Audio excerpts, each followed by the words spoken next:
Good morning students. Last video में हमने Bronsted Lowry concepts of acid and base start किया था और किसी कारणवश वो कंप्लीट नहीं हम कर पाए, तो वहाँ से आगे चलते हैं हम। तो acid a substance which have tendency to gives H ion is called acid and a substance which have tendency to accept H ion is called base according to Bronsted and Lowry concept. तो इसमें हमने आपको बता दिया कि what is amphoteric substance and what is amphiprotic substances. Amphoteric which act as acid as well as base, and amphiprotic which accept as well as donate H ion. And all amphiprotic are amphoteric, but all amphoteric are not amphiprotic. तो ये हमारा last video में हो चुका है। अब इसे next हम चलते हैं conjugate acid base pair. The acid base pair which differ by a proton only. Acid base pair which differs by a proton या which differs only in one H ion. Protons means H positive ion.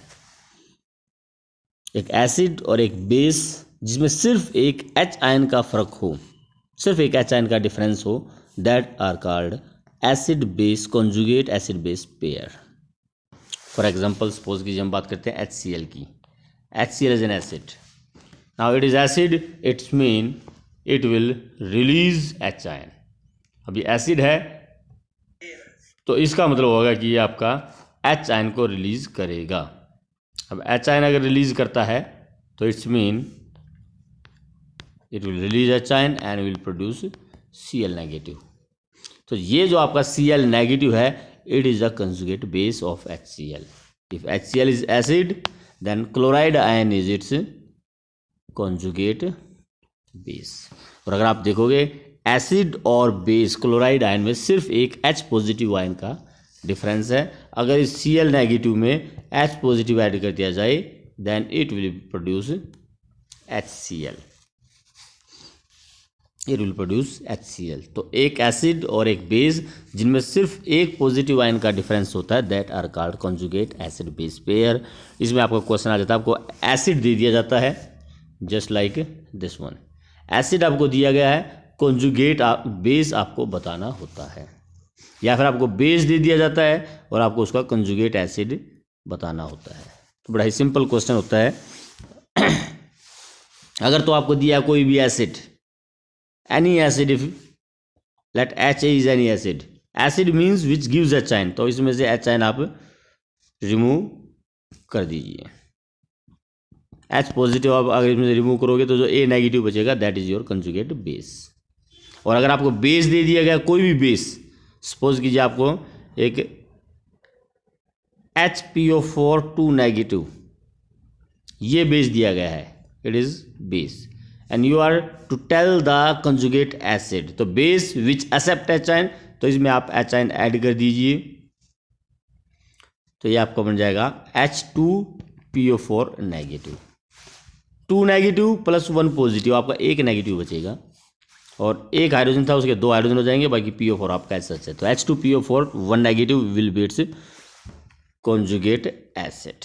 Base है तो H ion add कर दीजिए, क्योंकि base आपको वही होते हैं जो इलेक्ट्रॉन H पॉजिटिव को एक्सेप्ट करता है, और एसिड वो होते हैं जो H आयन को डोनेट करते हैं। तो एसिड अगर आपको दिया तो उसमें से H आयन रिमूव कर दीजिए, आपका कॉन्जुगेट बेस बन जाएगा। तो ये जैसे आपका एग्जाम्पल दिया HCl conjugate base is chloride ion, C2H2 conjugate base is C2H negative. अभी ध्यान रखना, इसमें से अगर हम H पॉजिटिव को रिमूव करते हैं, C2H negative plus H positive, तो आपका C2H2 ही बनेगा। C2H2 में से H निकाल दिया, H पॉजिटिव अगर हम रिमूव करते हैं तो C2H नेगेटिव प्रोड्यूस होगा, तो वो इसका कंजुगेट बेस हो जाएगा। C2H5OH एसिड है तो C2H5O negative conjugate base. HSO4 negative अगर एसिड है तो SO4 2 नेगेटिव आपका कंजुगेट बेस हो जाएगा। अगर आपका H2SO4 एसिड है तब जो आपका HSO4 नेगेटिव वो उसका कंजुगेट बेस हो जाएगा। ये अगर आपका एसिड है तो ये कंजुगेट बेस होगा, और अगर आपका HSO4 नेगेटिव बेस है तो उसका H2SO4 एसिड हो जाएगा। और अगर H2SO4 अगर आपका एसिड है तो SO4 2 नेगेटिव उसका कंजुगेट बेस होगा। बेस है तो H आयन ऐड कर दीजिए, कंजुगेट एसिड बन जाएगा। एसिड है तो एच आयन रिमूव कर दो, कंजुगेट बेस बन जाएगा। अमोनिया बेस आपका, अगर if ammonia is the conjugate base, ammonium ion will be conjugate acid. C2H5 negative is conjugate base, then C2H6 will be conjugate acid. तो इस तरह से एसिड बेस पेयर। इसमें एक चीज़ और आपको बड़ी इंपॉर्टेंट है, a strong acid will have a weak conjugate base. अगर आपका HCl स्ट्रॉन्ग एसिड है, दिस इज स्ट्रॉन्ग एसिड, तो जो इसका कंजुगेट बेस होगा Cl negative will be weak conjugate base. और अगर आपका एसिड वीक है, CH3COH एसिड है, वीक है, तो जो इसका कंजुगेट बेस होगा CH3CO negative plus H ion, the conjugate base will be strong base. तो strong acid have weak conjugate base and weak acid have strong conjugate base and vice versa. Means अगर आपका strong base होगा तो उसका conjugate acid weak होगा, और अगर week conjugate base होगा तो कंजुगेट बेस स्ट्रॉन्ग होगा। कंजुगेट बेस अगर वीक है तो कंजुगेट एसिड स्ट्रॉन्ग होगा। If base is weak, conjugate acid strong. If acid is strong, conjugate base weak. तो काफ़ी इंपॉर्टेंट क्वेश्चन है ये आपका, conjugate acid base pair.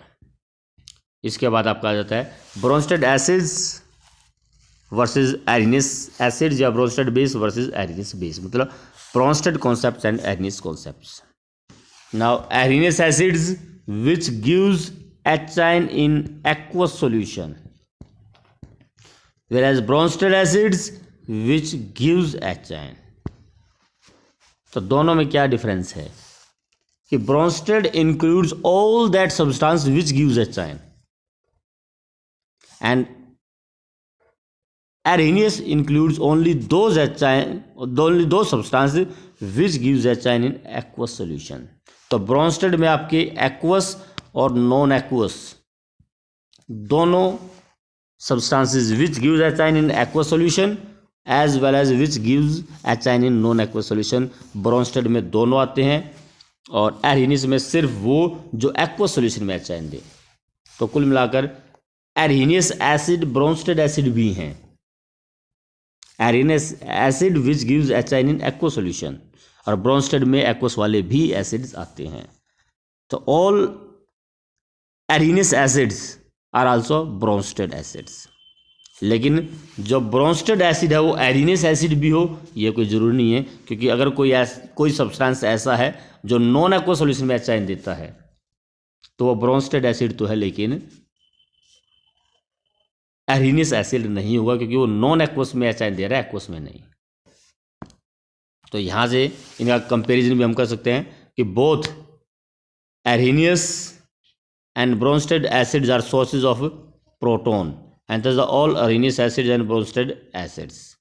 However, areneous bases are substance which gives OH ion, whereas bronsted bases are substance which accept H ion. Proton मतलब H ion. तो basis में काफ़ी difference है। एरिनियस बेस जो OH नेगेटिव आयन प्रोड्यूस करते हैं, और Bronsted base जो H पॉजिटिव आयन को एक्सेप्ट करते हैं। Thus, it will not be wise to say that all Arrhenius bases are Bronsted base. Arrhenius base Bronsted base नहीं है, लेकिन Arrhenius acid Bronsted acid ही होते हैं। For example, NaOH is Arrhenius base, it furnish OH negative ions, but not a Bronsted base, as it is not capable of accepting protons. तो ये हमारा comparison है Bronsted concepts versus Arrhenius concepts। अब इसके बाद इसमें आपका आ जाता है third concept, Lewis concept. Lewis acid is a substance which can accept a pair of electron, whereas base is a substance which can donate a pair of electron. तो यहाँ पर बात जो है सिर्फ और सिर्फ इलेक्ट्रॉन पेयर पर आ जाती है, ना H आयन पर ना OH आयन पर। तो here acids and bases are defined on the basis of acceptance and donation of H positive ion. A substance which donate electron pair base. H positive ion हमारे इससे पहले थे definitions. एरिनियस acid ने भी जो acid को H पॉजिटिव आयन से define किया, ब्रोंस्टेड ने भी H पॉजिटिव से डिफाइन किया है, लेकिन लेविस कॉन्सेप्ट में H पॉजिटिव या OH नेगेटिव आयन से एसिड और बेस को डिफाइन नहीं किया गया है। Here acids and bases are defined on the basis of electron pair. Which accept electron pair is acid and which donate electron pair is base. अब H positive को accept कौन करेगा, सॉरी इलेक्ट्रॉन पेयर को accept कौन करेगा? Electron pairs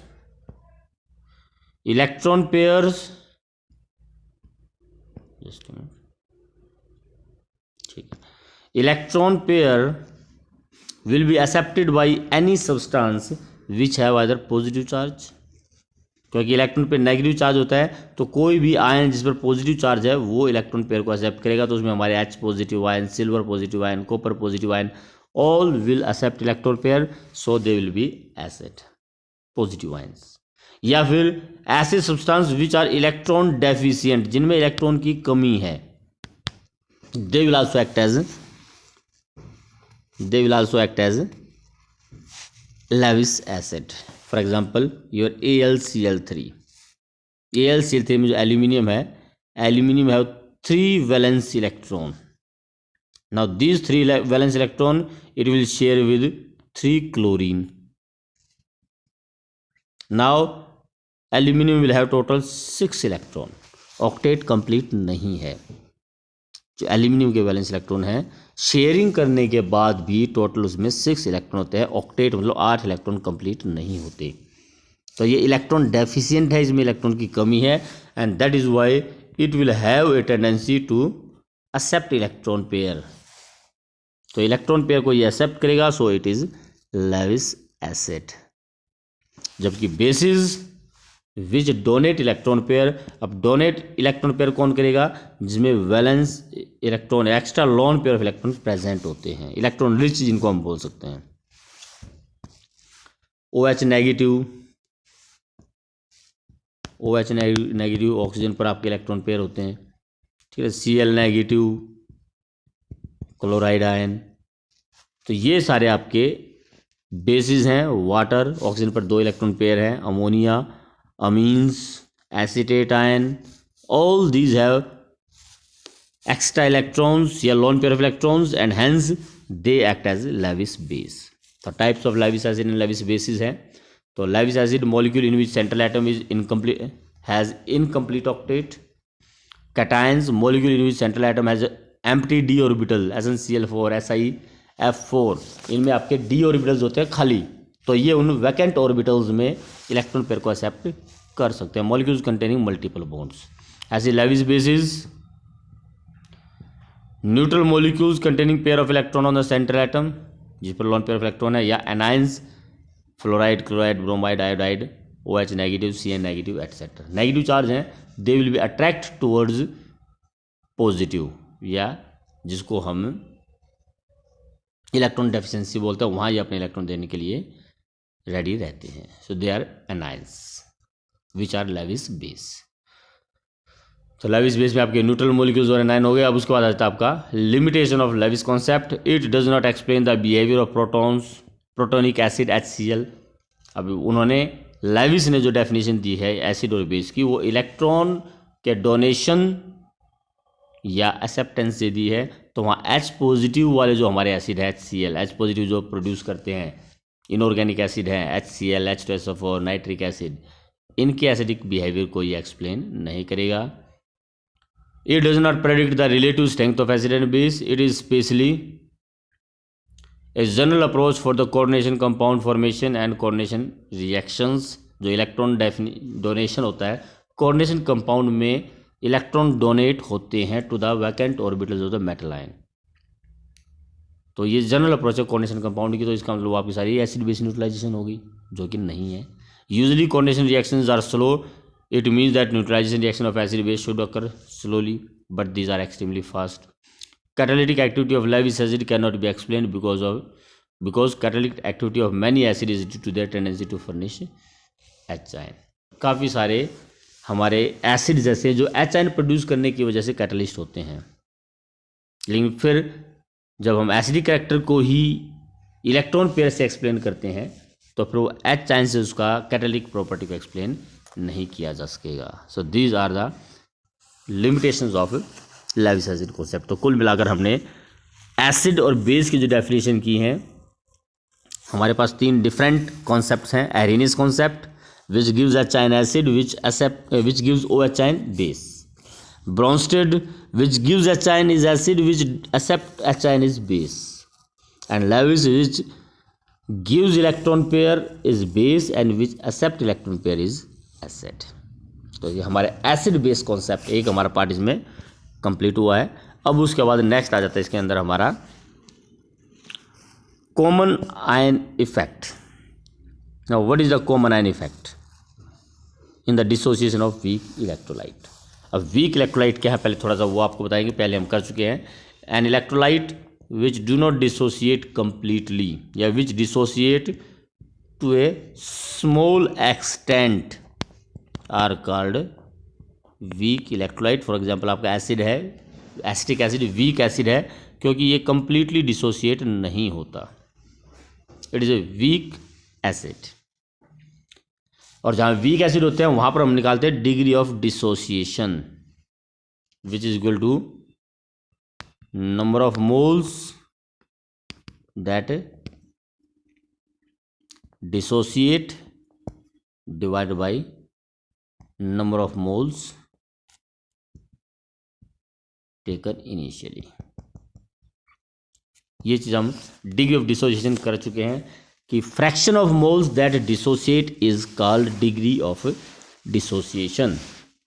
अगर 1 मोल लिया जाए तो 1 मोल में से 0.2 या 0.02 0.3 only fraction of mole gets dissociated, that is called degree of dissociation. और वीक एसिड की डिग्री ऑफ डिसोसिएशन काफ़ी कम होती है। अब एग्जाम्पल हमने अगर लेते हैं एसिटिक एसिड का ही अगर मैं एग्जांपल लेता हूं तो जो हमारा कॉमन आयन इफेक्ट है वो ये कहता है कि अगर एक वीक एसिड में कोई ऐसा इलेक्ट्रोलाइट डाल दिया जाए, strong electrolyte which have at least 1 ion common with it. मैंने कोई एक एसिड डाल दिया एसिटिक एसिड के अंदर, now acid will produce H ion and A negative ion. H A मैंने एक एसिड ऐड किया है तो इसमें एक आयन कॉमन है आपका, कौन सा आयन कॉमन हो गया, H positive ion. Acetic acid भी एच आयन प्रोड्यूस करता है और ये भी एच आयन प्रोड्यूस करता है, एक आयन कॉमन है। या फिर सपोज कीजिए मैंने कोई इसमें डाल दिया sodium acetate, sodium acetate, sodium acetate will produce acetate ion plus sodium ion. Now in this case acetate ion is common.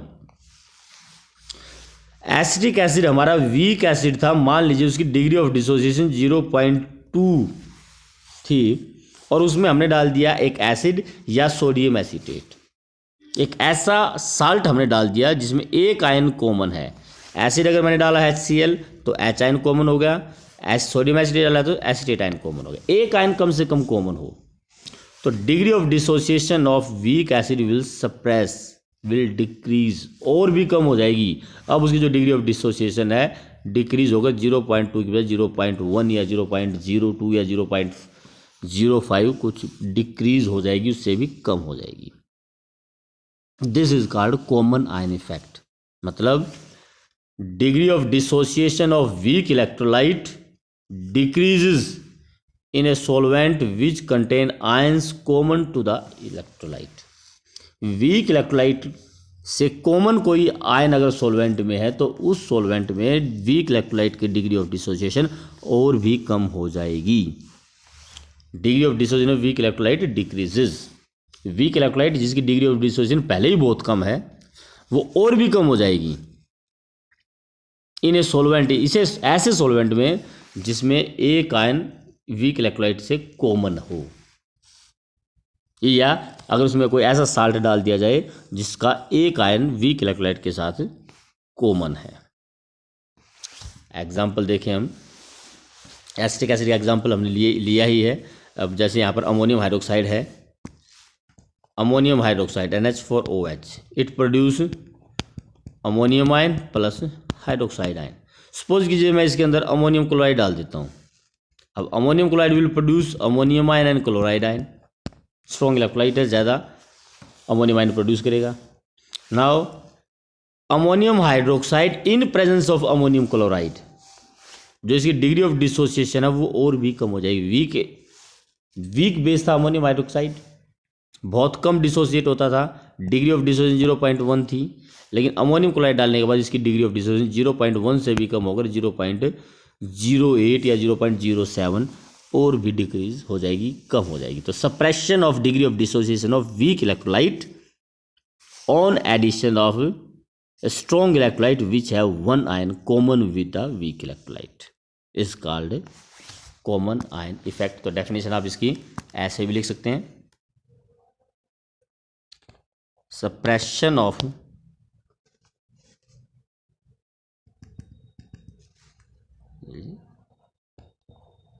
suppression of degree of dissociation of weak electrolyte on addition of strong electrolyte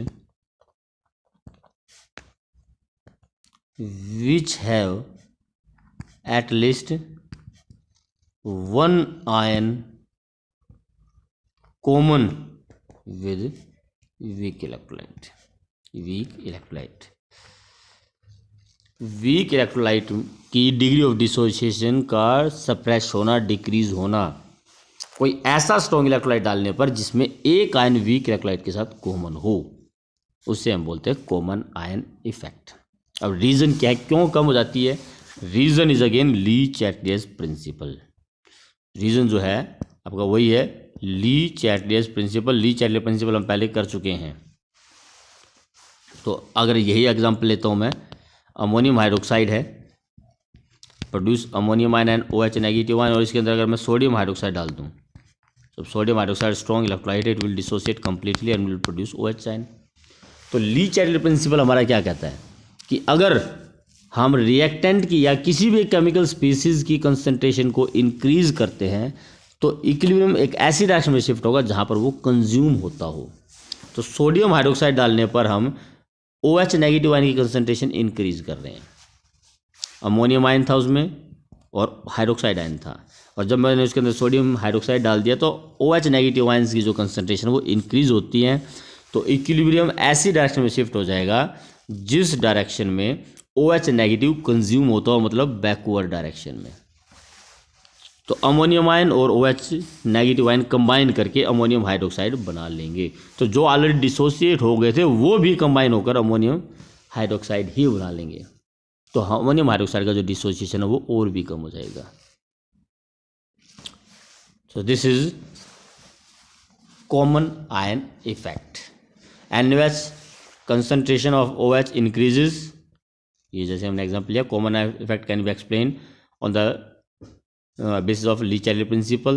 On addition of sodium hydroxide, concentration of OH negative ion increases, and hence according to Lee Chatelet principle equilibrium will shift in a direction in which OH negatives are consumed, that is in backward direction. Therefore dissociation of ammonium hydroxide decreases. तो ये हमारा common ion effect है, काफ़ी important topic है, छोटा सा है। What is common ion effect and give reason या एक्सप्लेन। तो लेकिन ये अप्लाई आपका कई बार होता है केमिस्ट्री में। अब उसके बाद आपका नेक्स्ट टॉपिक आ जाता है ionic product of water. What is ionic product of water? Suppose कीजिए pure water is a weak electrolyte and dissociate as water, dissociate as H ion and H negative, H positive and OH negative ions. Water dissociate into H ion and OH negative ion, लेकिन to a small extent. This H ion and OH negative ion combines to produce water again. तो एक equilibrium हमेशा pure water में setup रहता है। Small amount of water dissociate into H ion and OH ion and all others remains in associated form. तो to water produce hydronium ion plus OH negative ion, क्योंकि जो हमारा H positive है, H positive stable नहीं होता, it immediately combines with water to produce hydronium ion. तो अगर हम इसको ऐसे लिखें H2O plus H2O, so it will produce hydronium ion plus OH negative ion. To water produce hydronium ion and OH negative ion. ऐसे भी आप इसको लिख सकते हैं। तो डिसोशिएट होने से पहले let 1 is the concentration of water 1 moles per litre 0 0। If alpha is the degree of dissociation, एक में से अगर अल्फा डिसोशिएट हो जाता है then 1 minus alpha will be the water which will be in undissociated form. Alpha will be the hydrogen ion produced and alpha will be OH negative ion produced. Degree of dissociation में हमने बताया था आपको final concentration निकालने के लिए कोई भी एक इलेक्ट्रोलाइट है वीक अगर है आपका, it will produce initial concentration C, तो final concentration C1 minus alpha, इसकी हो जाएगी आपकी C अल्फा C अल्फा। और अगर आपका ये AX और BY प्रोड्यूस होते हैं तो XC अल्फा और YC अल्फा। ये हमने आपको final concentration XC alpha and YC alpha, जबकि इनिशियल आपकी 0 रहेंगी प्रोडक्ट्स की। तो ये आपको पहले करवा चुके हैं, तो उसी चीज़ को यहाँ पर अप्लाई किया गया है। Water dissociate into hydronium ion and OH ions. If we takes 1 moles per liter of water, initial concentration 0 of hydronium and hydroxide ion, and water 1 minus alpha, hydronium ion alpha, OH negative ion alpha. This is the after dissociation. Applying law of mass action, rate constant is equal to product of concentration of product divided by product of concentration of reactant raised to the power equal to their coefficients. तो concentration of hydronium ion, या यहाँ से अगर आप लेते हैं water की H ion, concentration of H ion multiplied by concentration of OH ion divided by concentration of water, H ionic concentration multiplied by OH negative ionic concentration divided by water concentration। अगर आपकी equation ये है तो water dissociate into H ion and OH negative ion. तो इसमें आपका Kc को हम यहाँ पर कांस्टेंट है हमारा K, concentration of H ion into concentration of hydroxide ion divided by concentration of water, and it will be your alpha into C alpha, where K is the constant, dissociation constant of water. Since dissociation constant of water is too less, so alpha can be neglected as compared to 1। वैसे भी water की जो concentration है pure liquid है, constant रहेगी, तो इस constant को अगर मैं यहाँ ले आता हूँ तो K is constant, water concentration is constant, it will represents KW, concentration constant multiplied by concentration of water, both are constant, so it will represent KW। तो KW is equal to H ion concentration into OH ion, and KW is called ionic product of water। KW is called ionic product of water। ये हमारा K था, इसमें हमने कुछ नहीं किया, सिर्फ K को H2O की कंसंट्रेशन को हम K की तरफ ले आते हैं। ये दोनों आपकी कांस्टेंट है, सो इसको एक सिंगल कांस्टेंट नाम दे दिया गया KW। KW is equal to H ion concentration multiplied by OH ion concentration. The new constant KW is known as ionic product of water। इसकी अगर डेफिनेशन दी जाए, the product of concentration of H ion and OH ion is called ionic product of water। ये आपका KW is equal to product of concentration of H ion and OH ion, मतलब multiplication of H ion concentration and OH ion concentration। H ion concentration multiplied by OH ion concentration या product of concentration of H ion and OH ion is called ionic product of water। The product of concentration of H ion and OH ion, this is your definition of ionic product of water, and it has a fixed value at a particular temperature। The numerical value of KW at 25 degrees Celsius means at 298 Kelvin, KW is always equal to 1 into 10 raised to a minus 14, which however increases with increase in temperature। तो आपका effect of temperature आ गया। ये question लग सकता है कि what is the effect of temperature on ionic product of water. What is the effect of temperature on ionic product of water, important question है। तो पहले तो KW की वैल्यू आपकी, तो KW की वैल्यू हमारी 1 into 10 raised to minus 14। So effect of temperature on KW। Now dissociation of water is an endothermic process। Water change in H ion plus OH negative ion। अगर आपको याद हो हमने थर्मोडायनेमिक्स में किया था कि H ion plus OH negative ion enthalpy of neutralization is always equal to delta H is always equal to minus 57.3 kilo joule, minus 57.3 भी लिख देते हैं और माइनस 57.1 किलो जूल भी लिख देते हैं। बुक टू बुक ये थोड़ा सा वेरी करती है। तो जो रिवर्स रिएक्शन हो जाएगी H2O change into H ion into OH negative ion, तो डेल्टा H लेवोजियर लैप्लेसियर लग जाएगा आपका प्लस 57.3 किलो जूल हो जाएगी, ये वाली इक्वेशन आ जाएगी आपकी। अब एंडोथर्मिक रिएक्शन है, endothermic reaction is favoured by high temperature. तो एंडोथर्मिक रिएक्शन है आपकी, जितना टेम्परेचर हाई होगा, एंडोथर्मिक टेम्परेचर जो है वो हाई टेम्परेचर पे थोड़ा सा जो है फॉरवर्ड रिएक्शन की तरफ, फॉरवर्ड डायरेक्शन की तरफ रिएक्शन शिफ्ट हो जाएगी and it will produce more HN and OH। Endothermic reaction है, ली चैडलर प्रिंसिपल फिर से वही एप्लीकेबल है यहाँ पर। Le Chatelier principle, increase of temperature will favour endothermic reaction. जितना टेम्परेचर इंक्रीज करोगे तो हमारी फॉरवर्ड रिएक्शन को फेवर करेगा, रिएक्शन ये फॉरवर्ड डायरेक्शन में जाएगी, HN और OH की कंसंट्रेशन इंक्रीज होगी, और HN और OH की कंसंट्रेशन इंक्रीज होगी तो उनका जो प्रोडक्ट है वो भी इंक्रीज होगा, मतलब KW की वैल्यू भी इंक्रीज होगी।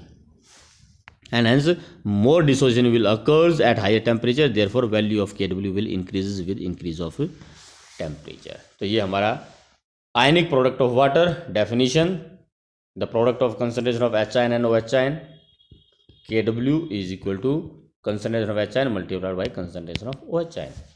value 1 into 10 raised to the minus 14, value is equal to 1 into 10 raised to the power minus 14, and it will increase with increase of temperature according to Le-Chatelier's principle, because the forward reaction is endothermic, so it will increase with increase of temperature, so concentration of HN और HI will increase and KW will also increase।